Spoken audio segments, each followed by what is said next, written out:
Hi, and you welcome to yet another edition of Unfiltered Conversation on Tourism in Africa on Cleveland TV. And like always, my name is Frank Kalide, and please don't forget that Cleveland we seek to be the middle point for all tourism stakeholders to help you achieve your aims and your objectives.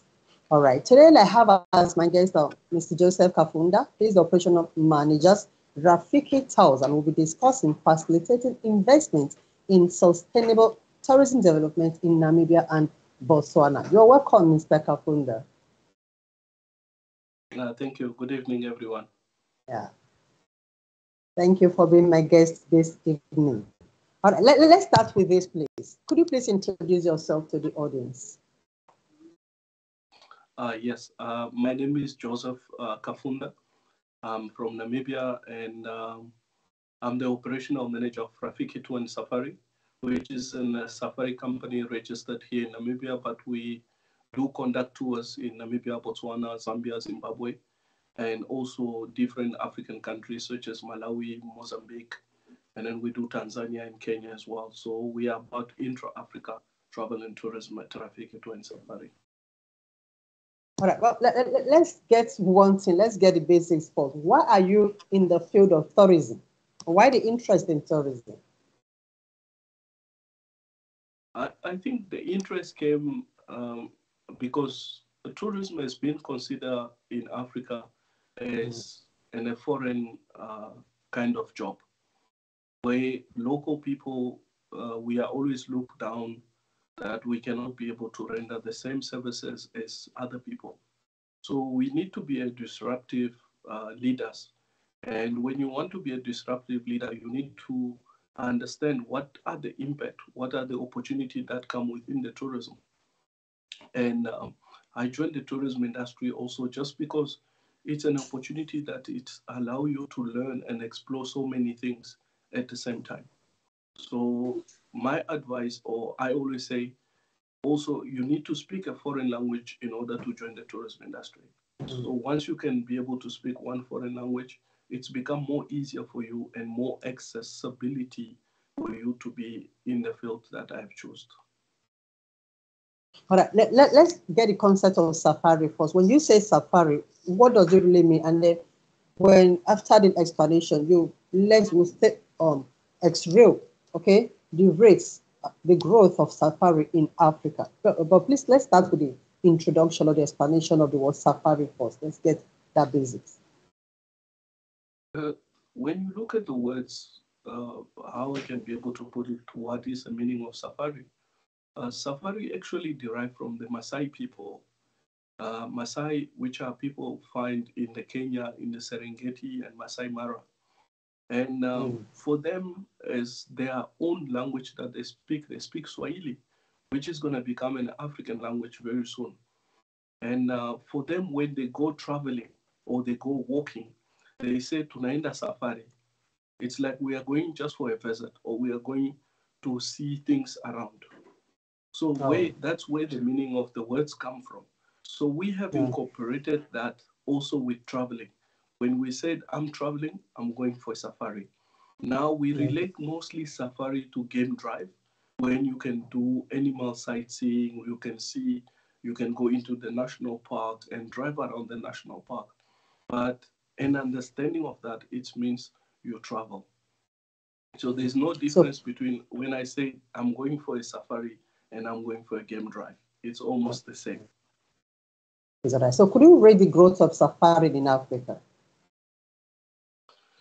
To be honest, I've been in the travel and tourism for almost 18 years, almost to 19. And I can say that what we have been seeing as a growth, it's each and every year it's growing. But at the same time, we are cautious of how the growth is happening. Is this beneficial to the people, the local community? That's what I'm intending to say. Or is this just beneficial to those who are starting the safari companies? So there's a two-way street where the growth has been really happening. Where in case of Namibia, we encourage local community to seek for investors that can be able to come and invest in the communal land so that the growth can be seen and also can be able to create employment for the people. So for me personally, being in the industry, see what exactly the industry has transformed in Namibia, I can tell you that I've seen more than 92% of the growth in travel and tourism and in safari in Namibia. So let's take it to the people of Namibia now. How has it impacted? You've said one or two things about it actually, but I still want to like build on that. What impact has your company, Rafikitals, made on the people or the youth of your host country? Uh, Rafiki is a very small company, and the company is being run by me, and then I have a boss on top of me, and then we have a person who does the reservation, and then we have also two tour guides, one driver and one tour guide. So it's in a very small company of which our impact in the growth of safari, it's in a very minimal at this point. But at least we know that our hard working and our efforts is be able to contribute to the GDP of the country. We have to understand that Namibia is a tourism, travel and tourism. It's a fourth economical point of this country. And if a company such as Rafiki, who is trying to be there and promote the business and promote the travel within Namibia, our contribution is 0.5%, but we hope in the future to be able to contribute. At the same time, we have pillars, we have development projects that we have put in place, like community involvement.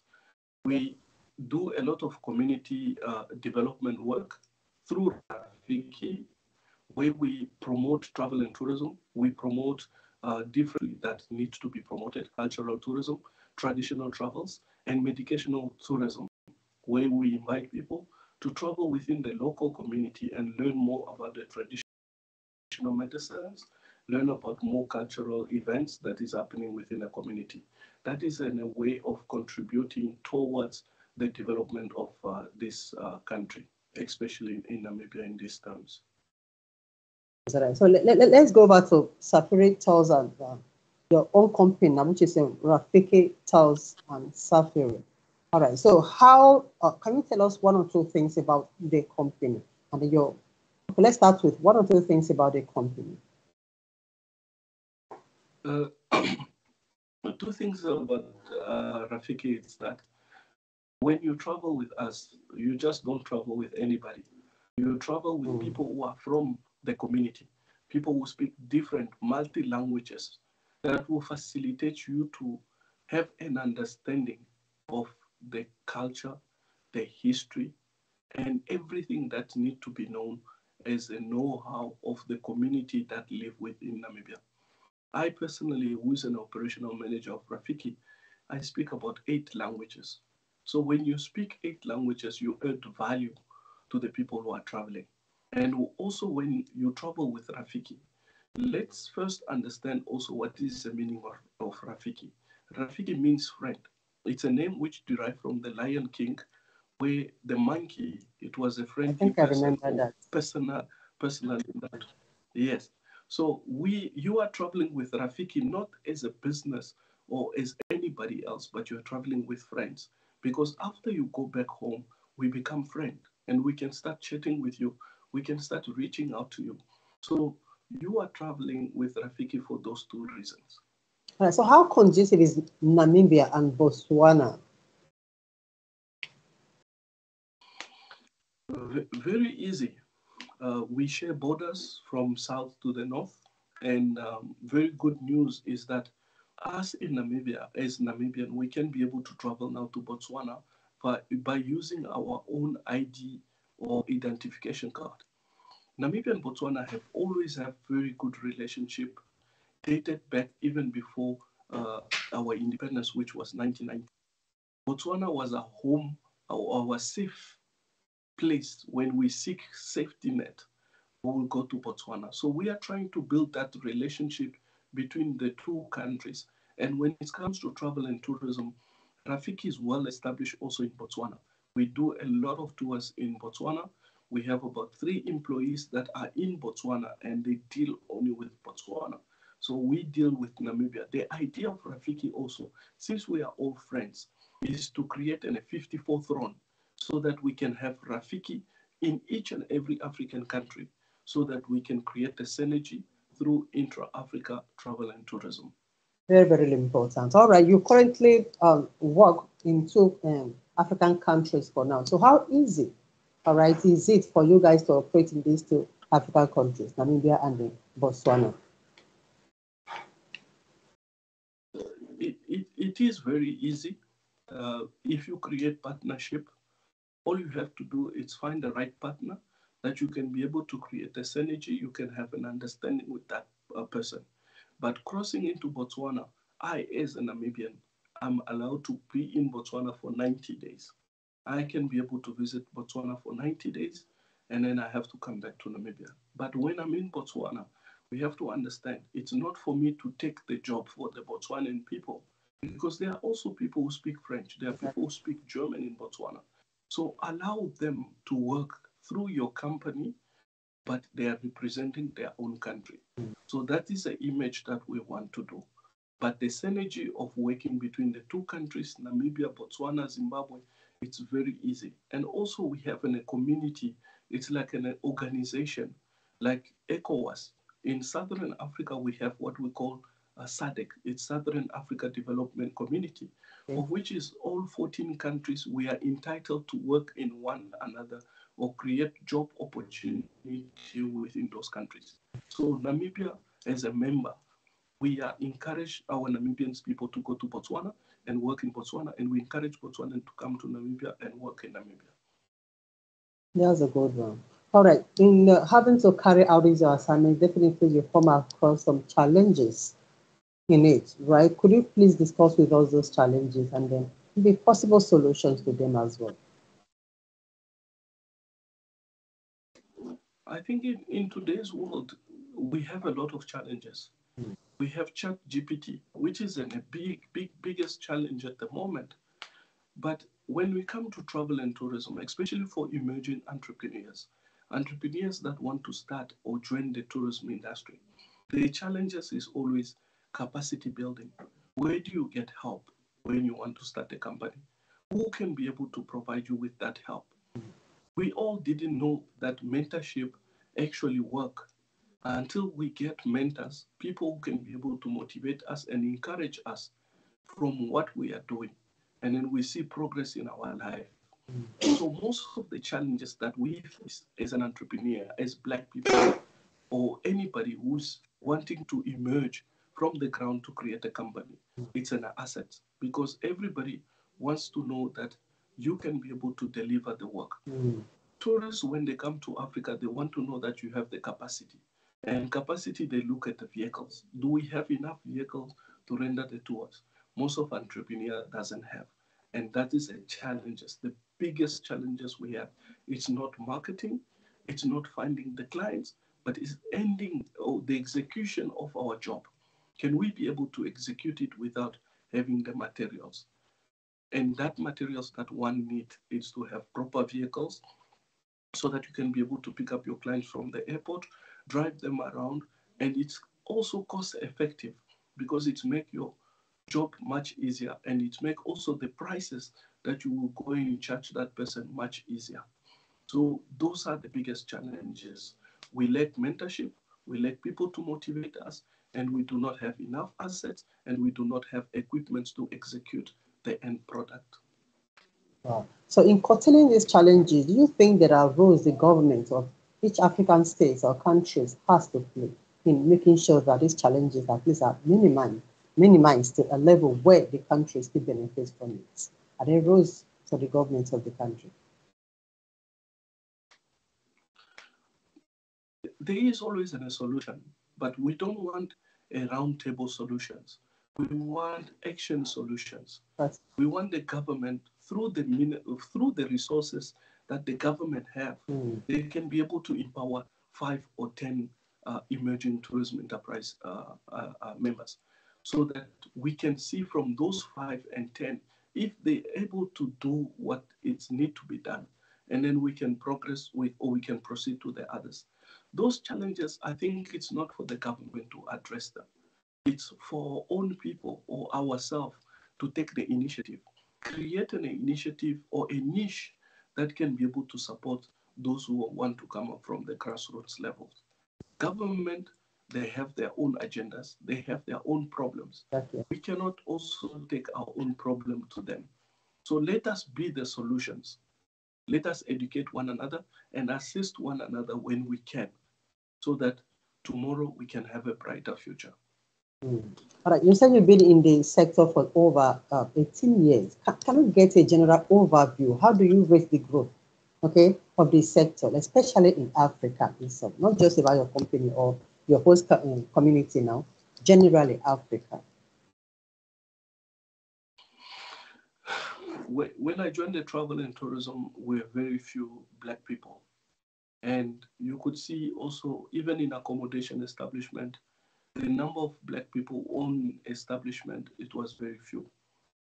I would be pleased today to say that you can see the balance within the travel and tourism. And you also, during COVID, we learned that there are actually a number of black people that travels around. And those, it's encouraging to see that black people are also traveling, because this create a balance in the travel and tourism. And for me, who have seen it and have lived in it, I can tell you that today it's in a well-balanced industry. And the growth is not only from one side, because we intend to look at saying the colonizers had the opportunities, but we have also have the same opportunity as them. So it's just how we embrace it and how we hold hands together in order to move forward. But progress has been made, and I can tell you I'm one of the most satisfied person on in Namibia at the moment, or in Africa, to see that a lot of black peoples are building their businesses. They are coming up with innovations. They're coming up with idea every day. Intra-Africa travel and tourism can only be realized by our own people. So we have created platforms that are there to encourage those also in other countries to join the travel and industry. But how can we be able to assist them also? Because it's not just about seeing their progress, Exactly. but it's creating also initiative that can make them business readiness, so that when they go and pitch out their businesses, they have investors that can be able to come and buy into their ideas. So that type of African travel and tourism, it's what we need also for the future. All right, we'll still come back to your own company, which is the Rafiki Stores and the Safari. All right, so let's get a message from Safari's Rafiki Store. All right, let's get a message for the youth of Africa and for the stakeholders in this sector. Uh, I will say, as a company, we try very hard to create packages or to create things that goes according. And to be honest, on a private sector level, we have tried to negotiate and try to make sure that everybody to understand where we are coming from and where we want to be tomorrow. And our packages are mainly affordables, and we make sure that we have two different or three different packages that we can be able to give to our clients when the clients ask for packages. And it's not just about government, it's not just about private sectors, but we are here to work for everyone. As long as you ask us to work with you or to do something for you, create something for you, we are ready to be your foot soldier and make sure that we deliver on what we are saying. All right, presently you are just in two countries.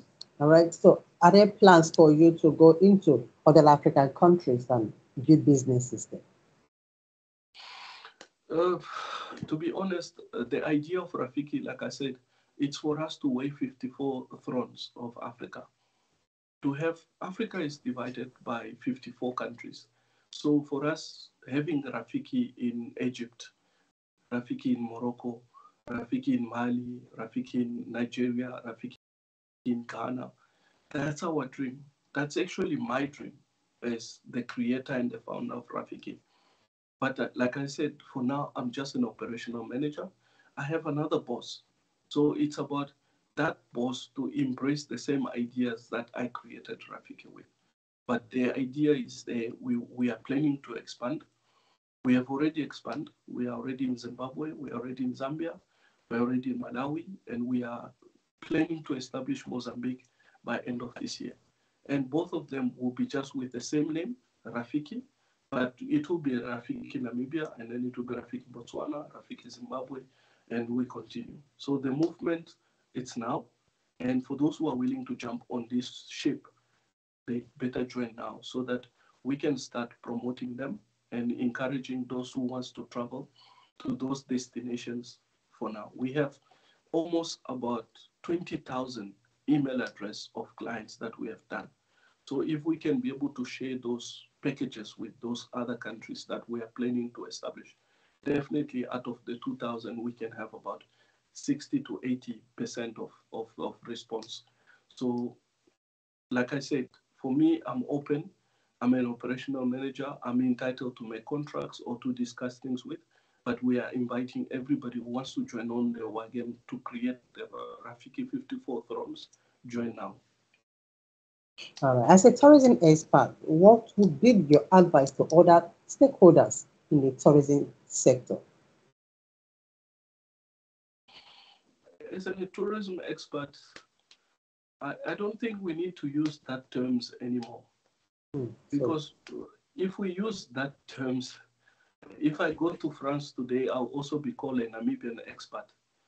And it won't make me look I really didn't good. say an African expert. I said tourism expert, which is a general word for tourism now.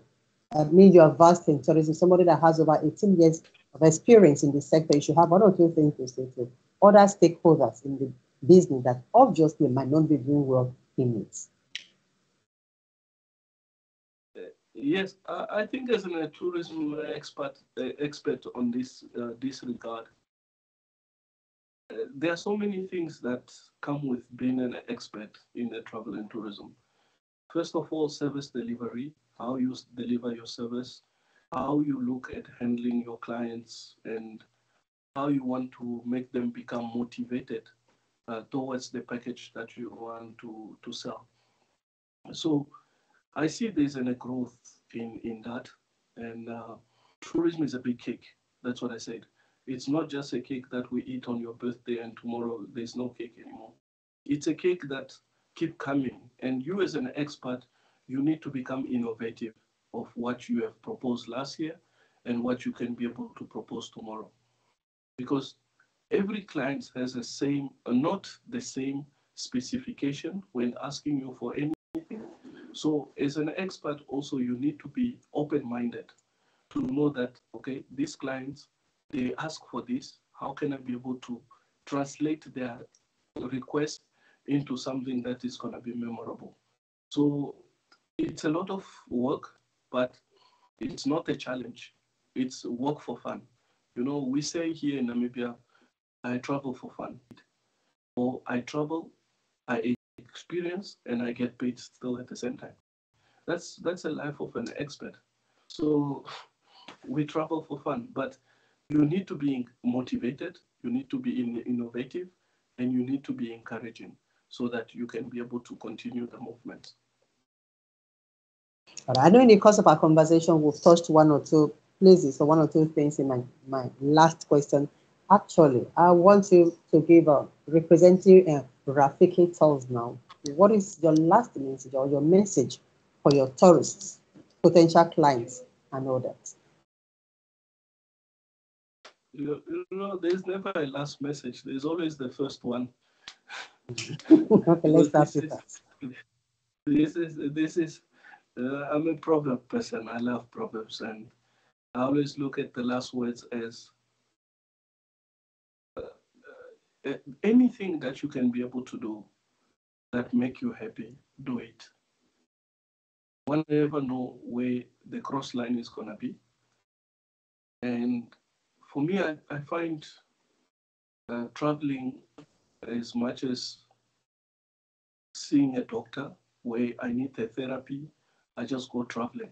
So my words to the tourists, to the future tourists that are looking to visit Namibia, is a very city country. It's very big. It's it has a longest beach or long coastal line. We have the oldest desert in this on the planet. The only place where you can be able to travel and see less population. We're a country about 823,000 square kilometers, but the population is only 2.6 million, and that is very small. So when you travel to Namibia, you are like free. You feel like there's space that you need in your life. So come in Namibia, breathe this space with us. Let us share our experience with you so that you can be able to create a memorable travel or journey within the African continent. Not only Namibia, but anywhere you want to travel. All right, thank you so much, Joseph Kafunda, for being my guest this evening. No, the pleasure was all mine. Thank you very much. You're welcome. All right, and that is our package for today. And if you're yet to sign up on the Cleveland platform, I encourage you to do so now on www.cleveland.com. Till next time when we'll come your way on the same program on tourism. Remain Franca, Media. Do have a blessed evening.